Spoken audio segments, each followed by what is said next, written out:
a gente teve um pânico ali, né? Na hora, depois que saiu no Fantástico, no dia 15 de março, que vai fechar tudo.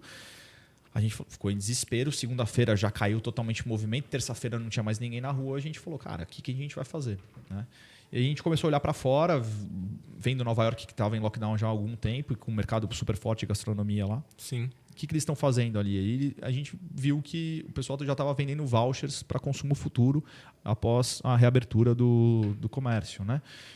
E aí a gente desenvolveu de segunda noite até quarta noite um site para a gente fazer venda de compra um rodízio, ganhe outro, para tentar fazer alguma ação, para trazer grana. A gente estava alavancado porque estava terminando de pagar a obra do Oguro dos Jardins, que a gente tinha recém-inaugurado em dezembro de 19, e a gente estava pagando ainda a obra do Locale, que estava para inaugurar no começo de 20.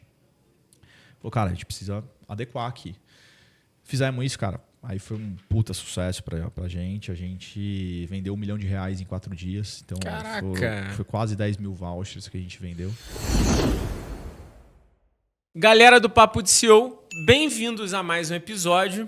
E hoje eu trouxe o Gabriel Fullen do Grupo Locale para conversar com a gente. Um setor que eu admiro pra caramba, que é o setor de food service e gastronomia, que é um setor bastante tradicionalista no mundo, mas que precisa de muita gestão para dar certo, cara. E eu acho que é isso que a gente vai poder falar hoje, de como é que você conseguiu transformar o Grupo Locale em uma sensação aqui em São Paulo, cara. Já te falei antes que eu me amarro no Locale especificamente, acho sensacional e quero escutar um pouco da sua história. Então, para começar, antes de tudo, obrigado por você ter topado, né, Gabriel? Imagina, cara. Obrigado você. É um prazer te conhecer agora pessoalmente. Já acompanho alguns episódios de vocês e é uma honra estar aqui sentado para bater um papo e contar. Boa. Gabriel, queria começar o nosso papo entendendo a tua história, porque eu sei que você não começou sendo dono de restaurante do nada, cara. Você se tornou dono de restaurante. Posso chamar dono de restaurante? Sim, claro. Empresário desse mundo. Como é que foi a tua história para montar isso? Puta, cara, eu vim de um mercado mais coxinha, né? Então, quando a gente chega hoje, ser dono de restaurante, agora a gente construiu o nosso grupo, foi uma história legal, porque lá atrás, quando eu comecei, né, a carreira profissional, eu nunca tive exemplos tão próximos na minha vida de empreendedores, empresários. Então, assim, quando eu me moldei na carreira acadêmica e na SPM, eles pregavam muito isso quando eu fiz a administração lá. Porra, você tinha que focar ali na Ambev, Danone, Nestlé, era isso, e pra gente ser executivo, né? Então, acho que esse era o grande objetivo quando eu estava começando a aprender nessa carreira acadêmica mesmo e mirando para começar a minha vida profissional. Então, e aí eu peguei um pouco da referência do meu pai. Meu pai sempre foi da área comercial, na área de publicidade. Então, até por isso que eu acabei optando pela SPM, porque acaba sendo mais abrangente, administração, mas com ênfase em marketing, onde eu podia testar algumas áreas. Então, eu comecei sendo estagiário numa agência de publicidade, que atendia a Samsung na época. Fiquei 6 meses, 7 meses, gostei, mas queria usar mais o meu lado extrovertido para ir para uma área comercial e tentar ver as coisas acontecerem, porque na área comercial, você vende mais, você ganha mais, e aí tava com a faca na caveira indo para isso. E aí, naquela época, tava o boom das compras coletivas. Então, eu saí da agência como estagiário, fui a ser executivo comercial no Groupon. E, na época estava um pouco desorganizada a empresa, estava crescendo muito rápido, era muita coisa acontecendo, batia muita cabeça e ali eu já comecei a atender alguns restaurantes. E via, né, a dificuldade, a necessidade dos empresários do setor em captar cada vez mais clientes, que é, né, uma briga super acirrada, mas também via uma informalidade, vamos dizer, nesse mercado. E isso ficou uma pulguinha atrás da orelha, porque eu também sempre fui apaixonado por gastronomia. Acho que desde cedo, uma experiência com meu pai e com meus avós, a gente frequentava bastante restaurante, eu sempre gostei muito disso, acho que até pela vivência que eu tinha, mas sempre como cliente, não do lado do do dono, né? E aí, enfim, saí do Groupon, entrei na BR Malls, também de shoppings, também fui ser executivo comercial lá, vender espaços para os lojistas, o que me deu uma bagagem muito boa para hoje a gente estar desse lado também saber fazer a negociação. Escolher metro quadrado. Exato. E aí comecei como executivo comercial, fui super bem, fui promovido para coordenador comercial, mas aí já entrou numa área um pouco mais de gestão pós-venda ali, auditoria de vendas. Não era a minha praia, porque eu gostava mesmo de estar no campo, relacionamento, enfim. E aí comecei a me movimentar e aí fiz uma entrevista na Michael Page, através de um headhunter que eu estava participando de uma vaga, onde eles me chamaram, falaram, não, vem trabalhar aqui, vem ser headhunter. Na Michael Page. Na Michael Page. Foi meu último step antes de virar empresário. E ali, cara, foi uma super aula para mim, porque eu entrevistei mais de 1.000 pessoas, sendo diretores, gerentes e C-level. E, então, cada entrevista que eu fazia ali, para mim, era uma aula que os caras estavam me dando. Era uma aula particular de como o cara fazia gestão das pessoas, gestão de processos, como eles pensavam sobre as coisas, e sempre na área comercial, que sempre me atraiu muito. Então, assim, foi muito rica essa experiência.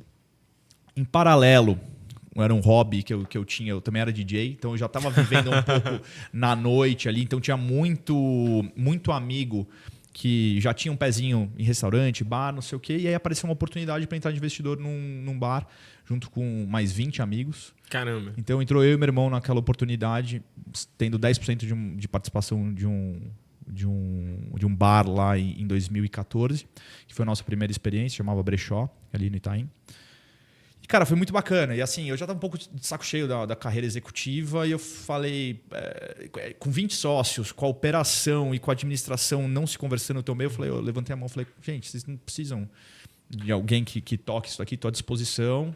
E nisso, meu irmão também estava saindo da Diageo. Então, foi a hora que a gente entrou na operação e foi aí que a gente deixou tudo para trás e falou assim, vamos seguir aqui, que a gente se apaixonou pelo negócio mesmo.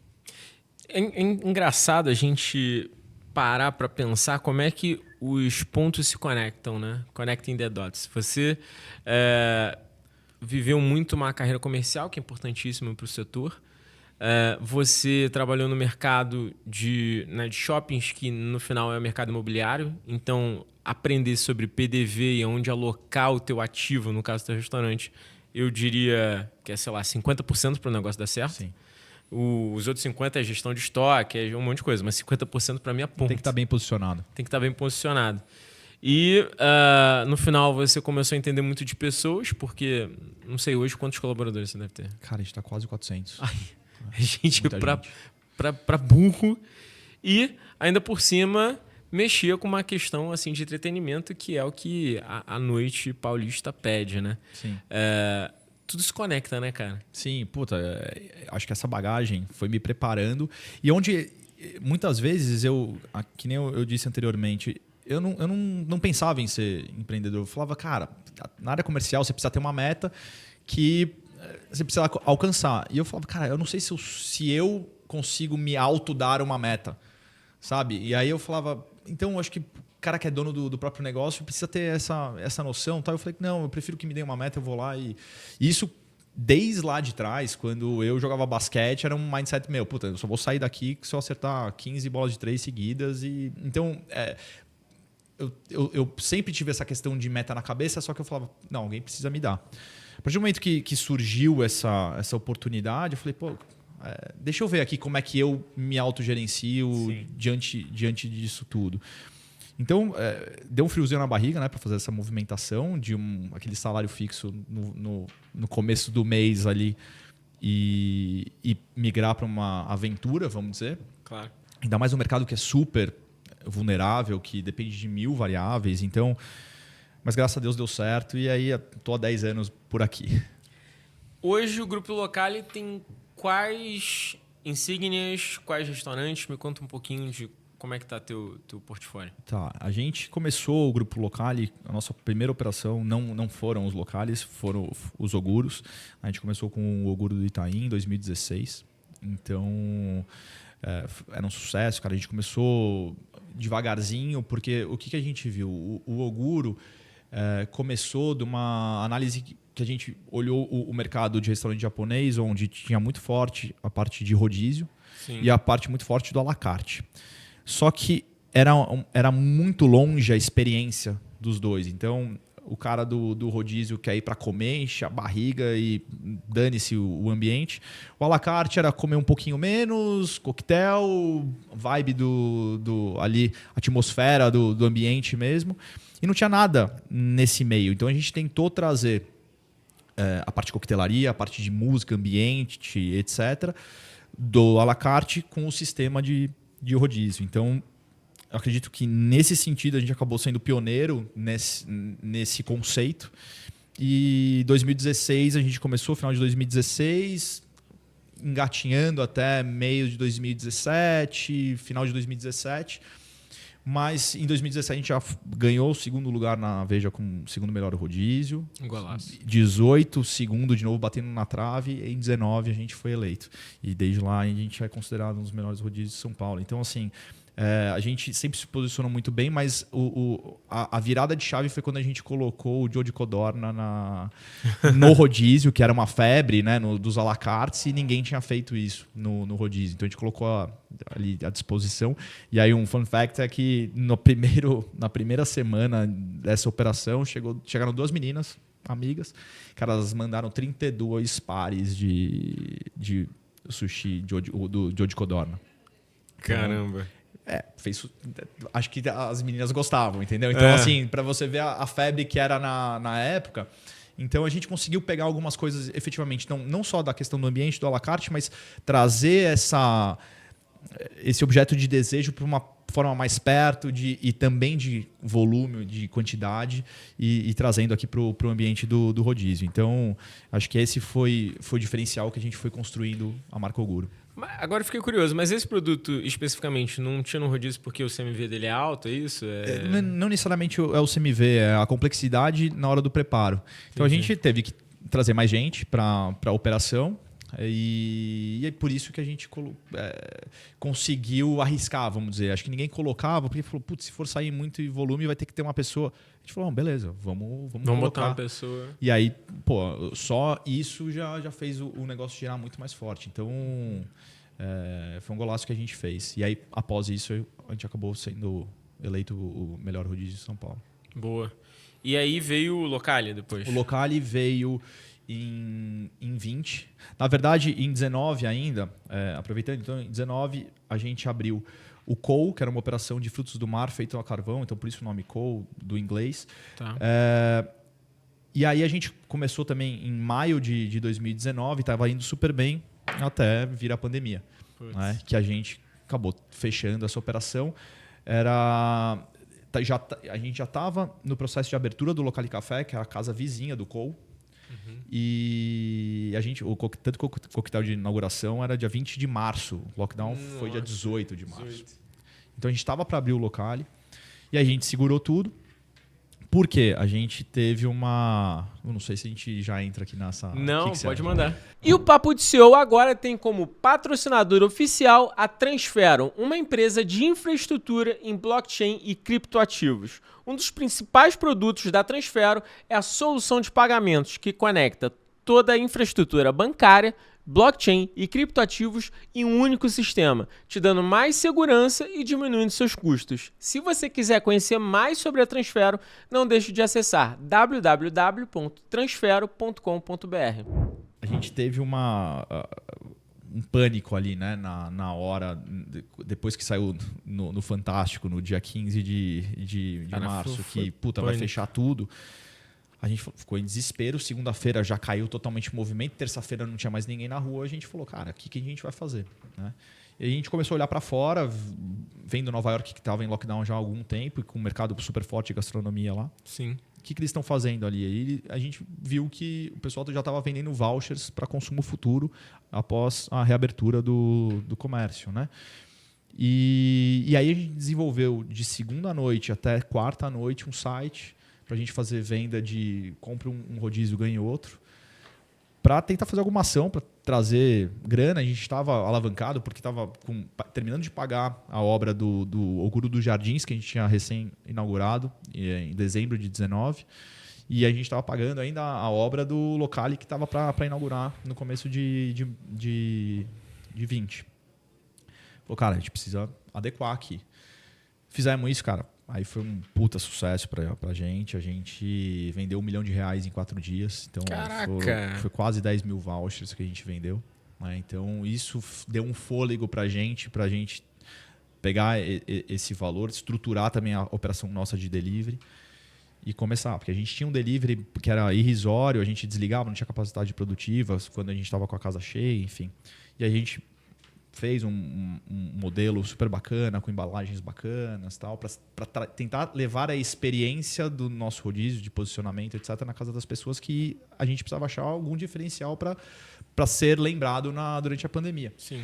Então, e aí foi super bacana também. A gente tem hoje o delivery performando bem.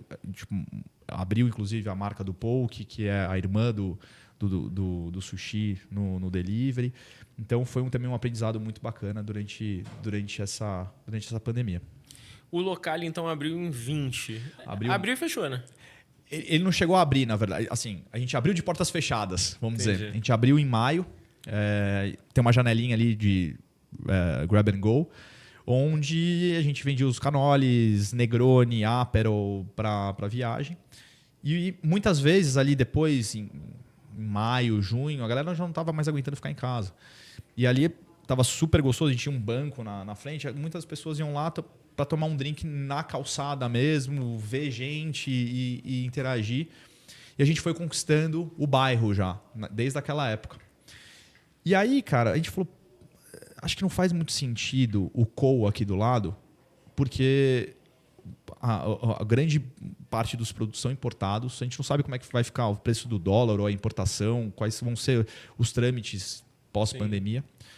E o Locali Café começou super bem comercialmente, falou, por que a gente não abre aqui o irmão do Locali Café? Aí veio a Locali Trattoria, que a gente desenvolveu em cima disso, sabendo que hoje o brasileiro ele gosta muito de japonês, gosta muito de italiano, gosta muito de hambúrguer. E, cara, frutos do mar, ele encara um pouco como ocasiões especiais. A gente não precisava, a gente não podia arriscar só trazer os clientes em ocasiões especiais.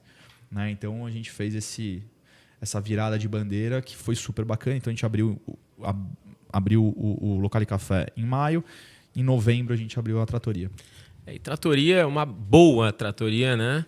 Ela tem espaço, né, no mercado. Tem que ser boa, porque hoje também existe um nível de exigência sobre isso. Óbvio. Quando a gente foi abrir, muitas pessoas, você tá louco. Mais uma. Eu falei, cara, quantos os japoneses tinham quando a gente abriu o Oguro também? Eu acho que a gente sempre tentar entregar o máximo, né, de valor percebido para os clientes. E aí a gente teve também a oportunidade de trazer a Gran Cru para dentro, né, uma parceira de vinhos. E aí eles tinham acabado de fechar uma loja durante a pandemia, eles precisavam de algum parceiro, então a gente já integrou isso. Então, lá no começo, abriu uma casa nova, integrada com uma loja de vinhos, com mais de 300 rótulos, e aí um custo-benefício muito bom para os clientes. Então, acho que todo esse foi essa jogada, né, de divulgação no começo.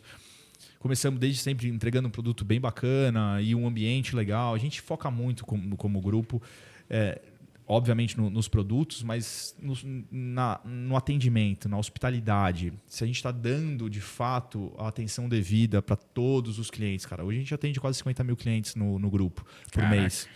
Então, a gente precisa cativá-los. Né? A concorrência é absurda. A gente precisa ter algum diferencial. E a gente tenta... O nosso diferencial acaba sendo o entretenimento através da gastronomia. Sim. Porque o macarrão, o carbonara, o não sei o que, é commodity, vamos dizer. Todo mundo faz. Sim. Qual que é realmente o nosso diferencial? É o que a gente tenta proporcionar para as pessoas. Uma coisa que aí falando do Locali que eu acho top demais, eu te falei, né? Obrigado. Inclusive, Paula, minha mulher, é o teu restaurante preferido em São Paulo, já falei para você. Ela assiste todos os meus podcasts, mas nem sempre ela assiste ao final. Com certeza essa ela vai assistir ao final. Porque Obrigado, Paula. que a gente mais acha legal, e aí na perspectiva não só de consumidor, mas também como gestor e consultor de negócios, é experiência. Porque o Locale, além do ambiente ser lindo, a arquitetura está super condizente com o posicionamento, os drinks estarem condizentes com tudo. Essa questão de você conseguir unificar bem o vinho com o momento, com a proposta, ter a Gran Cru em cima, me chama muita atenção. Porque você consegue ser democrático, ainda que posicionando seu ativo ali num patamar interessante. Sim. Então, eu acho que faz falta não só no mercado de São Paulo, mas no mercado brasileiro. São Paulo ainda vê algumas coisas, mas se a gente pensar no mercado brasileiro, é muito precário. A gente vai para Nova York, estava em Nova York no meio do ano. Cara, é normal você ir, você tem à disposição muitos rótulos bons e você entendeu qual é teu momento ali de experiência e escolher teu rótulo. Ou ainda, você ali dentro ter, de fato, uma experiência onde o cara sobe. A primeira vez que eu fui no Locale, a pessoa falou, você quer vir? Sim, cara, é tudo isso aqui. Aí ela olhou pro alto, eu falei, caraca, bastante. Você pode pegar antes. Pode pegar. Né? Quer ir lá? Vamos lá, vou pedir para alguém te acompanhar. Me acompanhou, você pega o rótulo, né? Essa coisa do toque, né? Sinestésico. Quero saber sobre esse assim, esse assado. Pô, isso eu nunca tomei. O que você vai comer lá embaixo? Vou comer isso. Pô, então vai naquele lá. Eu não vou lembrar qual vinho pedir, mas vai naquele lá, pega o vinho, desce, abre junto com você. Isso é a experiência de quem curte vinho. É o que a gente fala, assim. Todo mundo fala, não, o garçom tem que ser vendedor, não pode te tirar pedido. Para mim não é vendedor, é consultor. Consultor. E assim a gente cria uma experiência diferente para os nossos clientes. É falar, cara, a gente precisa entender muito bem dos nossos produtos para que eles sejam vendidos, mas não daquela coisa, empurrando venda. Mas sim, eu tenho o desejo de consumi-los. Sim. Alguma coisa nesse sentido. E eu achei a casa fantástica. E também fui na última casa, que eu acho que você vai falar, que é a casa ao lado, que é o restaurante. Né? O restaurante. A gente abriu o restaurante em junho 23, então faz um pouquinho mais de um ano. Então a gente tem o café bar italiano, então começando desde a hora do brunch, 8 da manhã, até virar um coquetel bar, que então passa por toda essa transição, né? Eu não fui no brunch ainda. Isso é legal. A gente tem ostras fresquinhas vinda de Floripa todo sábado. E aí de domingo agora a gente tem jazz à tarde também. Então, ficar ali tomando um Aperol Negroni é uma delícia. Então, o café, que foi o primeiro da marca Locale. A trattoria que a gente falou agora. Então, massas frescas feitas em casa e pratos clássicos, né? Sim. Carbonara, cacio e pepe, milanesa, etc. E aí surgiu a oportunidade de a gente pegar o ponto da esquina. Né? A gente falou, não vamos deixar... Estamos com espera aqui. Se vem alguém aqui, já vai pegar a nossa rebarba. Vamos fazer um outro conceito, mas que também não canibalize com a trattoria nem com o café. Então a gente fez um fine dining, que é o Locale Restaurante. A gente tem uma grelha a carvão até para relembrar um pouco da história do Cole, que era um conceito muito legal. Então o que a gente oferece para o próprio cliente montar o prato dele, então com acompanhamentos. Então, assim, é um italiano, então tem massas para acompanhar, mas o cara pode pedir uma batata frita que, assim, vou deixar aqui a venda os melhores de São Paulo. Enfim, e aí uma outra ocasião de consumo. Então, café tem uma ocasião, várias ocasiões, porque vai ao longo do dia, trattoria, almoço e jantar, e também almoço e jantar no restaurante, que é uma outra ocasião um pouco mais aconchegante, né? São cadeiras mais espaçosas, sofás. Então, a gente quis fornecer tudo que a gente pode para os nossos clientes ali num ambiente Locale. Boa. E você tomou a rua. Agora a gente pegou os 3 que tinham ali naquele quarteirão e é nosso. É boa. Mas isso é bom, isso é importante, cara, o posicionamento. Sim. Porque também... Uma das estratégias que a gente adota muitas vezes quando a gente vai trabalhar no setor de gastronomia para definir ponto é ver restaurante que tem fila de espera cheia, né? Uhum. Porque você abre o do lado, você consegue ser a opção número 2 e você já entra com descolamento de faturamento. Exato, não é nem para pegar a rebarba do cara no mesmo dia, mas o cara, ele tá indo lá, ele vai, opa, bonitinho aqui, legal, deixa eu ver o cardápio. Ele vai voltar. Então a gente gosta muito de pegar, ou quando a gente está num shopping e fala, puta, tá vendo outra operação aqui super forte. Pô, para mim eu não encaro como concorrência, eu encaro que, pô, tá fortalecendo esse polo para que as pessoas voltem. Porque não vai todo dia no mesmo restaurante. Assim. A gente tem alguns clientes que vão todos os dias nos nossos restaurantes, mas não é a grande maioria, né? Então a gente tem que fazer realmente isso e torcer pelo mercado. O mercado tem que se auto-fomentar. Legal. Falando sobre momento pandemia, você já comentou um pouco, mas principalmente sobre gestão de uma rede como você tem hoje, né? São alguns pontos, né? São 13? São 10 pontos comerciais com 13 operações. Com 13 operações. Isso, e a gente está indo para 16 operações no ano que vem. 16 operações no ano que vem. 400 colaboradores, 50 mil clientes mês. Isso. Gente para burro. Quais são os principais desafios que você vê para gerir tudo isso, cara? O que você olha e fala, cara, esses 3 pontos aqui são os meus 3 pontos primordiais quando eu começo o mês, quando eu estou no meio do mês, quando chega no final do mês eu continuo olhando para eles. Eu acho que hoje todos os mercados têm falado muito na questão de pessoas. Certo. Né? Eu acho que assim, nos últimos anos, e aí principalmente aflorado pela época da pandemia, mudou um pouco o mundo. Né? Como as pessoas olham o mundo, qualidade de vida. Muita gente hoje está priorizando muito mais uma qualidade de vida do que propriamente o salário. Então, a gente fala aquele salário invisível. Né? O que a gente pode proporcionar para essas pessoas. Então, número 1, pessoas. Como a gente se tornar o mais transparente e atraente possível para que a gente consiga captar as melhores pessoas do mercado e que elas fiquem felizes com a gente. Então, ou através dos benefícios, ou através de como elas se sentem lá. Então, a gente está investindo muito nessa área de gente gestão, né?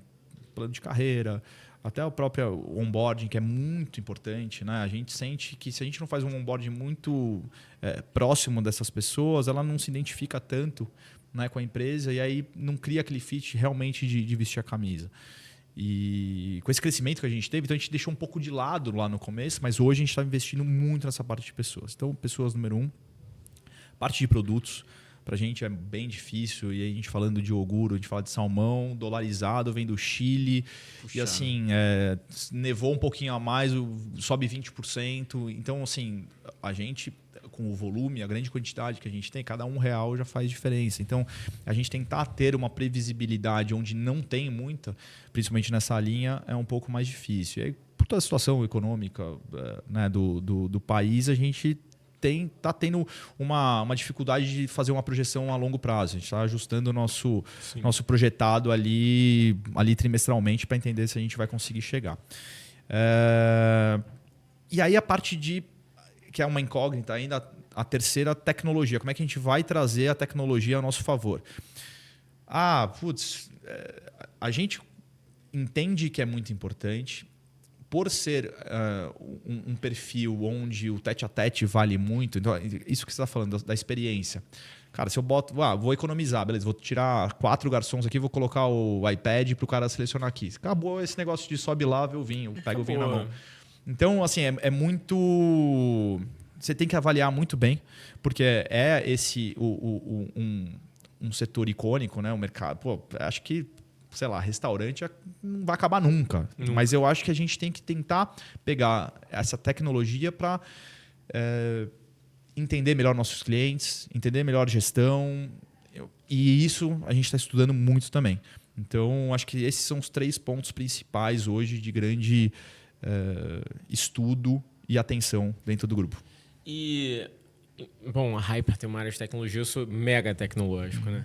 Mas, verdade seja dita, uma boa experiência, ela precisa ser visual e sinestésica, né? Sim. Claro, olfativa pode ser várias coisas, mas visual e sinestésica é muito importante. As pessoas gostam de ver e de tocar, sentir. Quando você retira isso do processo da experiência do cliente, você faz com que ele fique carente de argumentos para a tomada de decisão dele. Sim. Isso é normal, isso é marketing, é neuromarketing. E dentro de um ambiente de restaurante, de um ambiente gastronômico, quando você tira esses elementos que fazem com que ele melhore a percepção de valor das coisas, faz com que ele notoriamente baixe o ticket dele. Isso é intrínseco do ser humano. Tanto é que não tem nada de errado com modelos onde você tem um totem e o cara pede, mas normalmente esse totem onde a pessoa vê uma foto, clica, pede, eles tendem a ter um ticket médio menor por mesa, por pessoa, do que um ambiente como o seu. Talvez o cara que precise de um giro maior ou... Depende tudo do posicionamento. Claro, se está investindo muito no... Se o cara é muito preocupado com o ambiente, com essa experiência, puta, de fato, não dá para tirar. Mas o cara que quer dar um giro, fazer só o produto mesmo... funciona. Dá para ir. Funciona, exato. Mas é uma balança. Sim. Você vai saber que você vai perder, de repente, de aumentar o ticket. Se isso não for um problema para você, beleza. Sim. A minha mulher... Estamos falando muito de você hoje, hein, Paulo? Minha mulher ela tem lojas, né, de doces e bolos, né, uma confeitaria. Então. A gente não precisa de um atendimento assim. Sim. Totem, funciona super bem. O cara vai lá, escolhe o bolo, escolhe o quê, o topping e tal, saiu, beleza. Mas até na nossa estrutura, hoje o Go, que é uma das nossas operações, que é o Oguro Express dentro da alimentação ali do JK, a gente tem tanto o caixa, onde o cara faz o pedido, quanto o totem. O totem tem o ticket médio mais alto. Talvez porque ali na velocidade do caixa... meio a fila, não sei o que acontece, a gente não consegue fazer uma venda tão alta, onde a gente consegue programar no totem uma sugestão de acordo com o que o cara está pedindo, o que pode complementar bem. Então a gente tem um ticket acima de 10%. Mas aí nessa dinâmica, muito provavelmente porque você está num lugar de fluxo e também porque é muito mais difícil esse cara fazer uma venda consultiva na correria, né? Totalmente. Então o totem funciona. No totem o cara já vai... Gostaria de adicionar, e funciona bem. Eu quando estou em shopping, eu amo totem, cara. Então. Até porque em shopping... Se bem que aqui em São Paulo é tão específico, né? Porque se você vai para outras praças, o shopping ele é um lugar mais fast. Mas hoje a gente tem muito case que cai por terra disso. Então nem vou entrar nesse mérito. Mas eu, quando vou no shopping, eu quero uma coisa mais rápida, né? Sei lá, eu tenho essa coisa. Aí é minha também, né? Eu gosto de ir na rua para comer restaurante, mas eu acho que a grande maioria das pessoas ainda tem essa percepção. Porém, até por ter trabalhado nesse setor e hoje a gente tem algumas operações, 4 operações indo para a 5ª dentro de shopping... Antigamente, as âncoras eram aquelas... Riachuelo, Renner, C&A, etc. Né? Centauro, cinema. Hoje, gastronomia é um super pilar. São âncoras. Né? Então, você vê como vai mudando. Né? Mas o grande fluxo acaba sendo do fast food, na praça mesmo. Mas tá mudando isso daí. E ainda sobre essa dinâmica de gestão, hoje... O que você adere como principal estratégia para crescimento do teu ponto? Hoje você entende que você já tem um limite em determinados PDVs e aí você vai crescer tendo mais PDVs ou dentro de um PDV você consegue dar uma esticada e aumentar metas? Porque é uma pergunta que muitos donos de restaurante e food service se perguntam, né? Será que eu já cheguei no meu platô ou eu tenho que abrir uma nova unidade ou aqui eu tenho que, na verdade... bolar formas de maximizar o meu ponto. Eu acho que a análise tem que ser de casa para casa. Então, o que todo esse processo que a gente fez de expansão foi... A gente começou no Itaim, cara, a gente tinha espera de 2 horas. Era um problema bom pra gente, entre aspas, mas era um problema. A galera ia embora, desistia, não vamos no Oguro, porque se não chegar às 7h15 não senta. E aí começou. Então fizemos uma expansão, fomos para os Jardins. Hoje o Jardins vai tão bem quanto, até melhor que o Itaim, que foi a casa-mãe. Depois a gente abre no Marketplace, onde o almoço meio-dia está lotado. Então, assim, a gente foi entender, opa, dá para dar mais um passo aqui, um passo aqui. E aí, até aproveitando na questão da expansão dentro de cada uma das operações, a gente teve que pegar mais um rabinho ali no Shopping Marketplace também para atender a demanda do almoço. Entendi. Então, varia muito de operação para operação, né? Como é que você decide teu ponto? Dicas para decidir um ponto comercial para um novo restaurante? Análise de mercado mesmo. Análise de mercado. Hoje, a gente ainda não tem o CRM aguçado para falar, cara, a grande maioria dos meus clientes tá vindo de lá, de determinada zona e etc. Mas é entender, por exemplo, tem uma rua que tá todo mundo bombando ali, a gente confia na nossa marca, acho que é uma marca sólida, temos gestão para isso? puta, vamos apostar lá, vamos mirar lá. E é isso que a gente tá fazendo. Boa. Você usa alguma dinâmica de, sei lá, geomarketing, de repente olhar para... Não, muito de conversa do mercado, de experiência mesmo, ir na rua mesmo, olhar como é que é. Visualmente. Né? Visualmente e papo. Puta, como é que tá indo aqui? Pô, aí eu ouvi que fala, você vai montando ali. Para valer o PDV, né? Exato.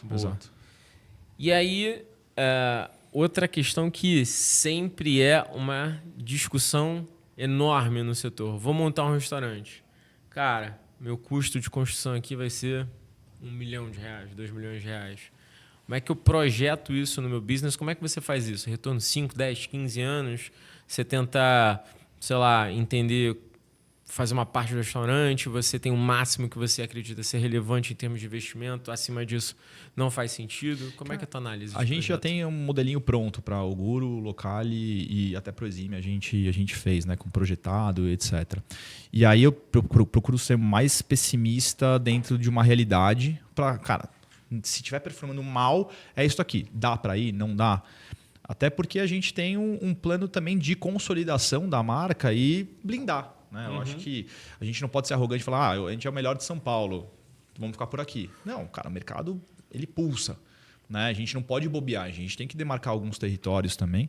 Então a gente olha muito com relação a isso. Então temos ali a nossa planilha de projeção, simula alguns dados de acordo com esse monte de dados e informações que a gente vai coletando de diferentes formas, joga lá e vê assim, bom, o que a gente vai fazer aqui?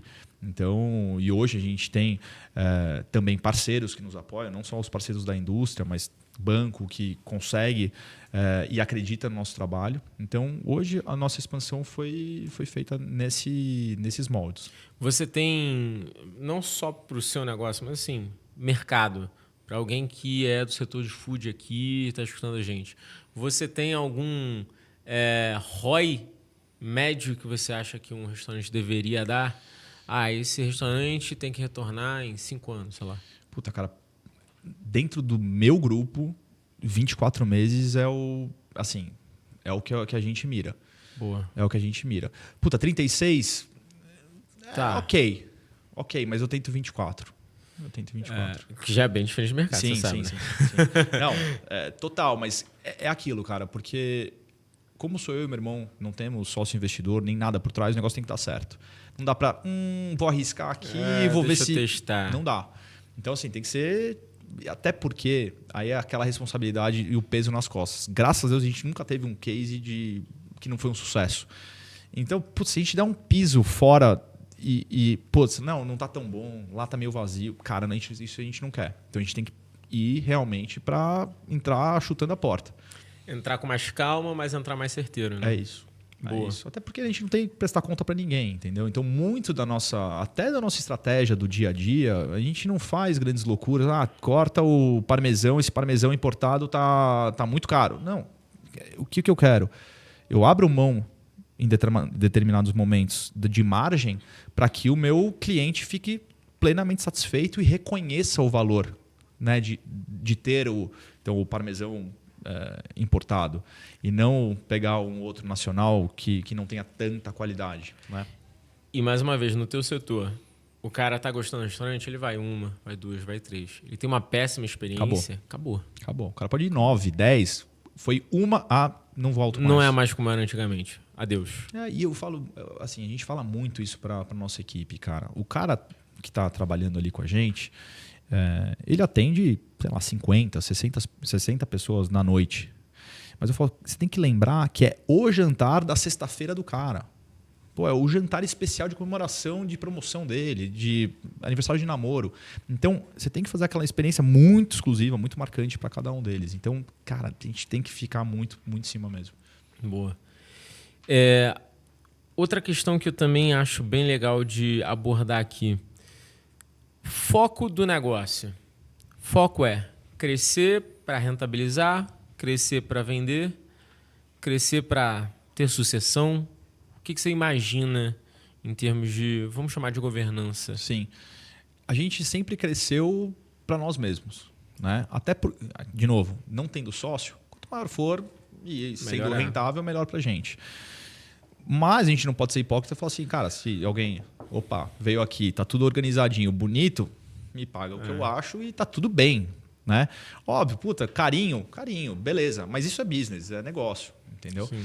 Então, acho que sucessão é uma coisa que tá muito para frente. Meus filhos são pequenos, então já pensei, mas é uma coisa muito ainda utópica. Sim. Mas a gente faz para ser rentável no dia a dia e para mim e para o meu irmão, né? Acho que somos os sócios e é isso que tem que dar certo.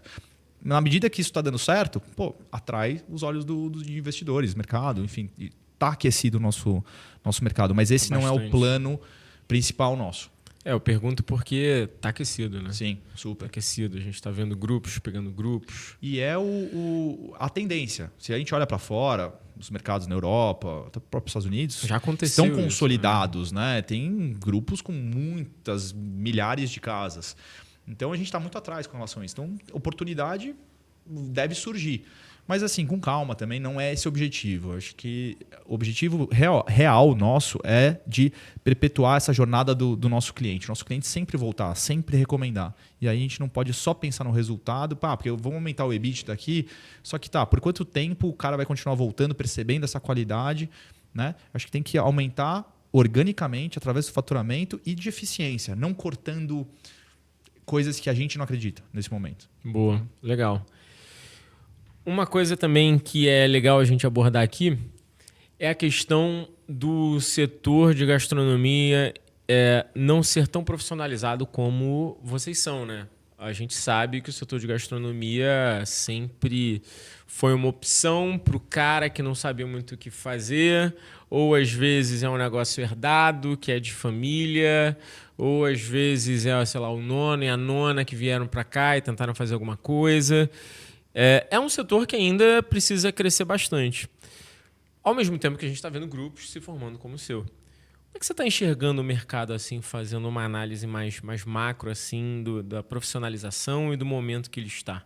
Cara, é um mercado muito atraente, né? É aquilo que a gente até estava batendo papo antes de começar a gravação. Todo mundo já pensa, eu gosto de comer isso, quero fazer um restaurante assim, assado e tal.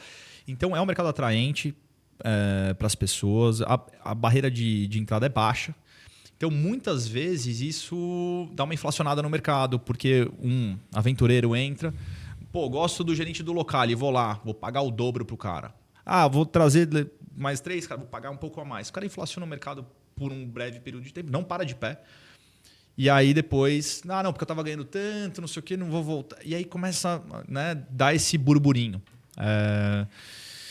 Mas, enfim, eu acho que a tendência é isso ir diminuindo, porque com a profissionalização e com essa solidificação do mercado, a barreira começa a ficar um pouquinho mais alta, mas sempre vai ter essa entrada um pouco mais aventureira mesmo. Né? Sim. E uma questão também sobre cardápio. Cardápio é um bichinho específico. Hoje, como é que você bola seu portfólio de... Não vou chamar portfólio de produtos, vou chamar de cardápio mesmo. Como é que você bola o seu cardápio? O que você hoje toma muito cuidado na hora de montar esse teu menu ali para o seu cliente poder consumir? Levando em consideração que você tem vários posicionamentos, levando em consideração que CMV nos últimos 2, 3 anos dentro do teu setor está bizarramente esquisito, sobe e desce frequentemente, difícil conseguir cravar o teu markup ali, está complexo disso. Como é que você toma cuidado? Não só com o produto, mas também com o indicador econômico que ele precisa dar. Sim. Cara, isso é tão importante que o meu irmão, como sócio, essa é a área dele. Ele só olha para isso. E quando eu falo só, é porque é tão grande e tão delicada essa área que precisa ter um foco total e do sócio da empresa. Por quê? Qual que é o grande problema no nosso mercado? Não é grande problema, mas a grande dificuldade. Quando você vai fazer uma expansão, a grande dificuldade desses grupos é manter a qualidade, manter o padrão. Né?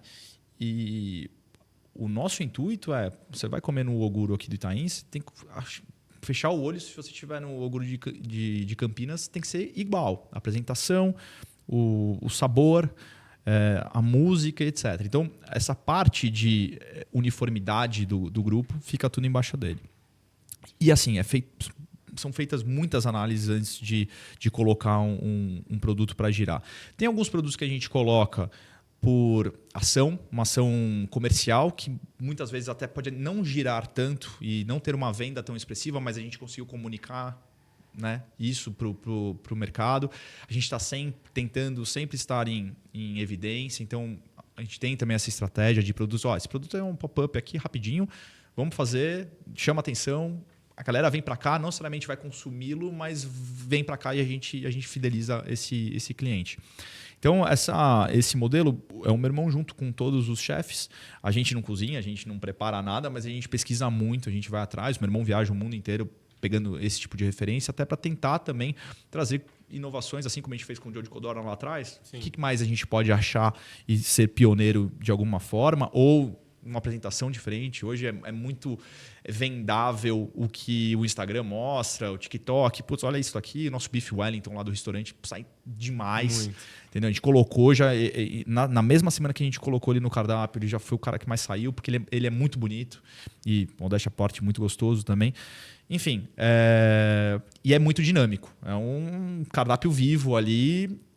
Aí a parte boa do QR Code, que eu, modéstia à parte, não gosto tanto. Gosto da apresentação.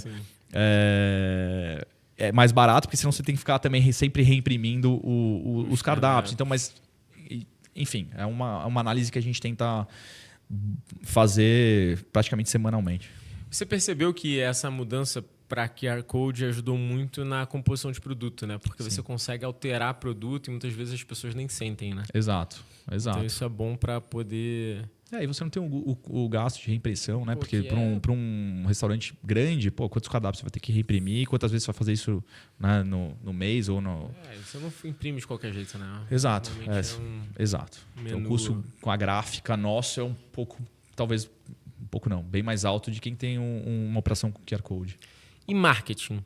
Hoje, quais são as ações de marketing que você faz para o grupo? O que você acha que dá muito certo, dá pouco certo? Cara, a gente fala que a gente faz um marketing 360. Né? Então, desde a parte que é super o beabá, que é a parte de assessoria de imprensa, então desde a parte de veículos mesmo, de comunicação, até a parte de PR. Então, trazer influenciador. Hoje isso faz com que as pessoas queiram estar nos locais.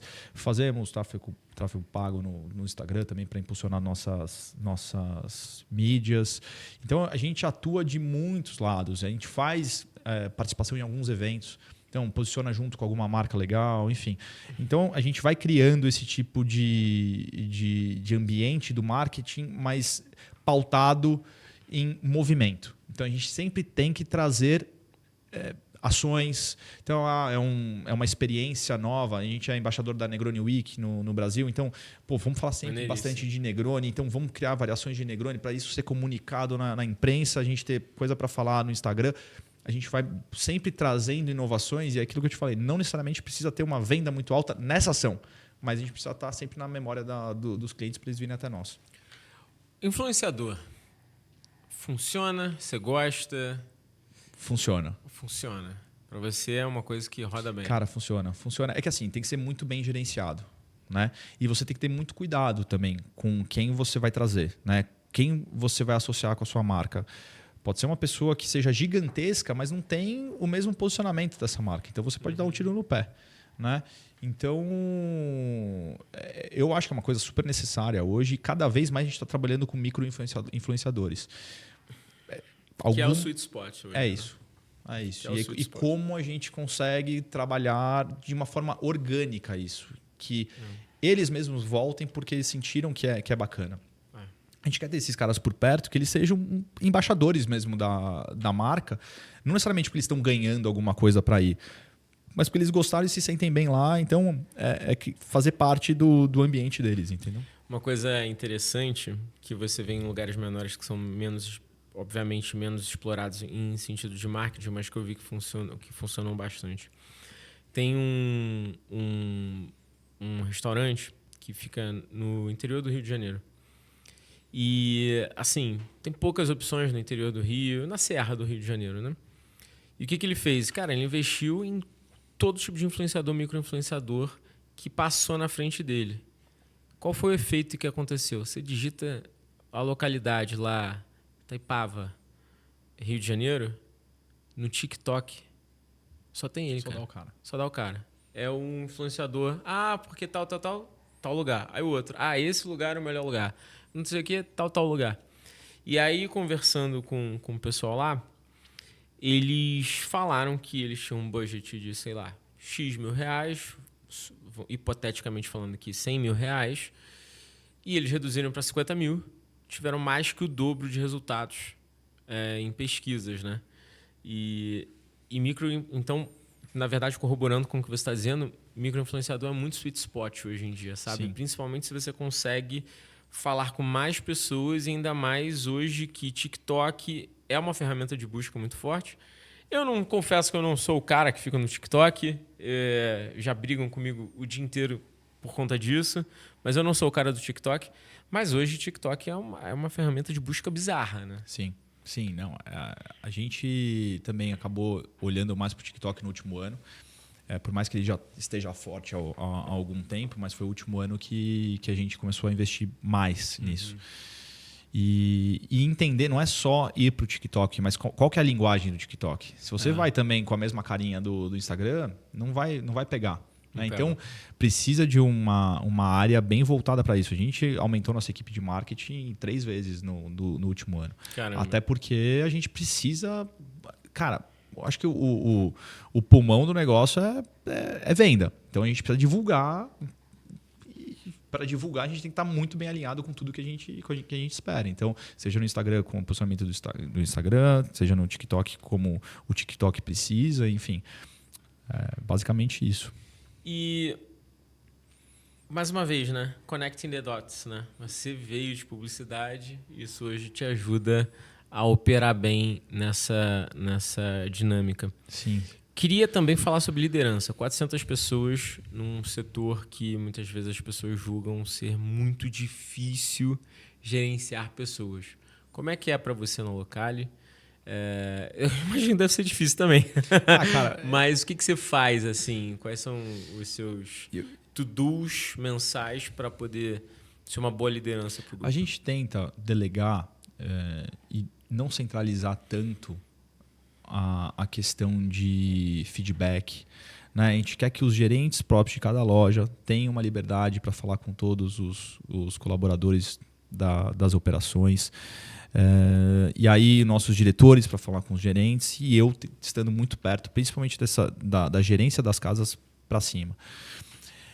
Ao mesmo tempo, a gente criou há 1 ano o Café com Gabi. Então, todo mês, 10 pessoas das equipes vêm até o escritório, a gente toma um café lá e para conhecer um pouquinho deles e eu me apresentar. Eles saberem quem sou eu como pessoa, que eu acho que isso é muito importante. Puta, de onde eu vim, o que eu fiz, caiu do céu, não caiu, né? Quem sou eu? Porque fica olhando lá de longe, não tem ideia do que a gente já passou, como é que foi a história do grupo. Por mais que leia, ali é um momento, e é muito bacana, onde eles se abrem. Muitas vezes eu acho que eles seguram algumas coisas que não gostam tanto, mas... pelo que eu entendo, pelo que a gente vê, cara, a gente consegue ter, através dessa transparência, desse contato mais próximo, um nível de aceitação deles para com o nosso grupo muito grande. Não é raro a gente ouvir nessas reuniões, o cara falou, cara, estou há 20 anos no mercado, nunca em nenhuma empresa me trataram tão bem. Então, não é sobre a questão de salário, não é sobre a questão profissional só, mas a gente encara todos eles como pessoas, que muitas vezes os gestores e empresários não lembram disso, o que para mim é um absurdo. Mas, essencialmente, para mim e para o meu irmão, isso é básico. Então, a gente quer entender o que para a gente é essencial e é uma condição para as pessoas ficarem no nosso grupo. Que elas sejam do bem, então que elas não sacaneiem, não façam nada que não vá de acordo com nossos valores e que sejam esforçadas. Todo o resto cabe a nós capacitarmos, darmos ferramentas e a gente fazer um investimento para que elas possam crescer. Então, vamos supor, Um cara que é introspectivo, foi colocado numa posição de garçom, mas o cara é esforçado pra caramba, é super do bem, e o cara não tá performando tão bem. Mas aí, bom, culpa nossa, a gente colocou um cara que não tá de acordo com a função. Puta, vamos tentar alocar ele para algum lugar que ele não precise ser extrovertido, mas que ele vai performar porque ele é esforçado, ele é uma pessoa do bem. Vamos. Então, é esse tipo de análise que a gente tenta fazer nessa questão de gestão de pessoas e liderança. Pô, golaço. Muito bom. Gabriel, sensacional o papo. Assim, eu acho que o que mais me impressiona é a resiliência de você continuar crescendo, porque realmente é um setor difícil, mas principalmente gestão em um ambiente que muitas vezes não é habituado a isso. E aí eu digo gestão no ponto de vista mais geral mesmo, porque você precisa ter gestão do business, mas mais do que isso, você precisa incutir uma cultura de gestão dentro do negócio em um setor que não é habituado. Sim. Imagino que você já deve ter pego um gerente que deve ter olhado para a tua dinâmica de gestão e deve ter falado, cara, o que é isso aqui, cara? O que eu estou fazendo? Eu não faço esse tipo de coisa, né? Já teve casos assim que você teve um choque da cara, cultura? Sempre tem. Mas a gente tendo uma cultura forte, essas pessoas são expelidas naturalmente. Então, o intuito é a gente ter a grandíssima maioria engajada para que essas pessoas se destaquem, entre aspas, negativamente, que elas vão sair. Sejam expelidas. Exato. Naturalmente. Não precisa ser porque o ambiente tem que ser tão legal, todo mundo acreditando na mesma coisa, que esse cara aqui não tem a mesma cabeça que a gente vai acabar saindo. Boa. Se você fosse dar uma dica para o cara que está tentando escalar um setor de food, tentando crescer um ambiente, que dica você daria para esse cara? Cara, barriga no balcão. O nosso setor aqui é barriga no balcão. Por mais que você cresça, você tem que visitar as casas, tem que entender se o que você acredita ou que acreditou no negócio para construir esse negócio, se está sendo seguido à risca, e não fugir disso se você acredita. Eu acho que a grande importância é, se você tem certeza, se você fez uma pesquisa, as coisas demoram um pouco para acontecer, mas tenta não desvirtuar muito, começar a inventar muito, mas faz direitinho o trabalho, pesquisa, eficiência operacional, gestão de pessoas de perto, que vai dar certo, cara. Boa, golaço. Barriga no balcão. Já falei aqui outras vezes para vocês. Mas daqui a uns anos eu vou vender tudo e vou montar um restaurante. Você teu sócio. Meu Deus! Vambora, vamos fazer. Boa. Para finalizar, Gabriel, presentaço da Minimal para você. Obrigado, cara. Camiseta obrigado, básica, não enruga, não dá bolinha, não deixa cheiro. Algodão egípcio, aí sensacional para todos os momentos. Obrigado. Espero que você goste. Se você que está vendo a gente quiser saber mais, www.minimalclub.com.br. Tem um cupom de desconto lá, Papo de Seu 15. Seja feliz e aproveita, que provavelmente você vai estar pegando aqui o mês de novembro e dezembro nesse podcast, que está com bastante desconto lá. Então, não perde essa chance, porque é só final do ano, os preços vão aumentar. O Bento, CEO da Minimal, sempre fala isso nos stories e a galera não acredita. Então aumenta, então aproveita lá. Para finalizar, quer deixar suas redes sociais, quer deixar a rede da Locali para a galera seguir, de repente, fica à vontade. @gabfullen, GABFULLEN, é o meu pessoal. E aí os locales é locali.café com 2 Fs, locali.tratoria com 2 Ts e locali.restaurante normal, nesse não tem nada. E @Oguro Sushi Bar, que é o do Oguro também. A gente tem do Exímia, @ExímiaBar. Boa. Vou fazer um pedido. Galera, pode botar os arrobas aqui que a galera segue mais fácil. Boa. O meu você já sabe, Dario_Pérez no Instagram. LinkedIn é a mesma coisa. Pode mandar DM sempre que eu respondo todo mundo. Me diz o que você achou desse podcast. Tá bom? Gabriel, cara, foi top obrigado. A conversa. Muito bom. E até a próxima. Obrigado, foi uma honra falar com você aqui. O próximo podcast é bebendo vinho lá no Por favor. Valeu, gente. Valeu, tamo junto.